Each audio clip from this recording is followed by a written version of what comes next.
अस्सलाम वालेकुम। वालेकुम अस्सलाम। आज की रूलिंग के वाले से आप क्या कहेंगे?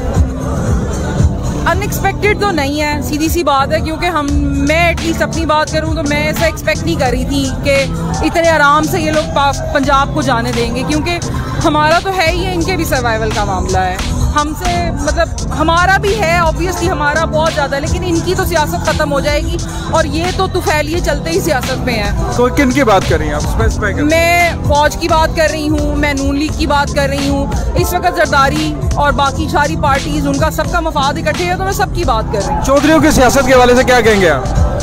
देखिए, चौधरियों की सियासत में चौधरी शुजात जो हैं वो मरने से पहले अपने लिए कालक मुंह पे मल गए हैं, वो मर गए हैं। बाकी डेंट तो पड़ेगा चौधरियों की शुजात, उसको सियासत को डेंट तो पड़ेगा। मोस्ट प्रोबेबली खान साहब को, मुनस को खुद लॉन्च करना पड़ेगा। मेरे ख्याल शायद उसको हम एक्सेप्ट ना करें। पिछले हालिया दिनों से जितनी भी पॉलिटिकल इंस्टेबिलिटी की वजह से पाकिस्तान में जो डॉलर है वो बदतदरीज बढ़ता जा रहा है। आपको क्या लगता है कि अब आने वाले दिनों में इस इंस्टेबिलिटी की वजह से पाकिस्तान के हालात कैसे होंगे? मुझे आप लेमैन नहीं समझ सकते, मैं बैंकर हूँ, मेरी डायरेक्ट डीलिंग है इसके साथ, डॉलर के मामला के साथ। ये इस वक्त टीवी पे नहीं बता रहे हैं, जो बैंक्स में हम बैठे हुए जानते हैं ना, जो इम्पोर्टर्स के साथ गुजर रही है। अभी पिछली गवर्नमेंट का जो पॉलिसीज थी ना, अभी उनका कमाया हुआ लोगों के पास था, लोगों के पास शॉक एब्जॉर्ब करने की कैपेसिटी थी। वो शॉक एब्जॉर्ब करने की कैपेसिटी आहिस्ता आहिस्ता डिप्लीट हो रही है। दूसरी तरफ ये हो रहा है कि बैंक्स ने पेमेंट्स रोक दी हैं।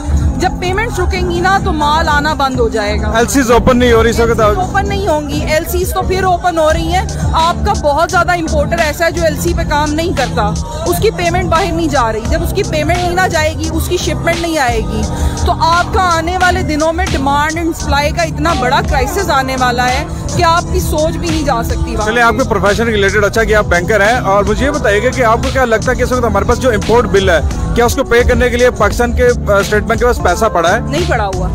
आप ये देखेंगे, मैं अब आज की सिचुएशन से अपडेटेड नहीं हूँ। 8 बिलियन का रिजर्व बाकी था हमारे पास, 8.2 का। बिल्कुल ठीक है, 8 बिलियन के रिजर्व में से फिक्स कितना है? आप कितनी देर चला लेंगे? अनाउंस क्यों नहीं कर रहे ये अपने डिफॉल्ट को? इसलिए अनाउंस नहीं कर रहे क्योंकि हिस्ट्री में लिखा जाएगा कि पीएमएलएन के दौर में ये डिफॉल्ट हुआ। ये सारी उम्र इससे निकल नहीं सकेंगे, इन्हें कई साल लगेंगे इस शॉक से निकलने में।